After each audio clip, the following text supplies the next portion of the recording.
তো hello everyone, কেমন আছো তোমরা? স্বাগত আমার মিনি ব্লগে। আজকে আমি যাচ্ছিলাম কম্পিউটার এবং ভাবলাম যে একটা চ্যালেঞ্জ নেওয়া যাক। তাই ভাবলাম যে এই 50 টাকাটা আছে, এই 50 টাকাটা আমি কি কি খেতে পারি এবং খেয়ে আমার পেট ভরবে। যদি তোমার সাথে থাকবো, তোমাদেরকে সব শেয়ার করবো। চলো।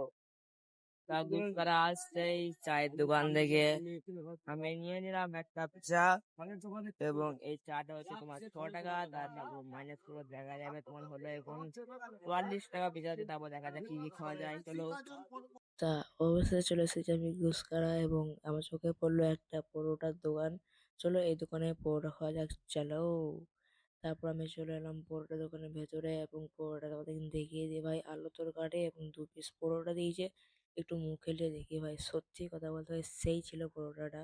এবং পরোটা খাওয়া কমপ্লিট, চলে এসেছি আমি একটু বাদ দিয়ে। পরোটা এলো ভাই 20 টাকা, তার মাইনাস করে দিলে ভাই হবে আমার কাছে এখন 24 টাকা।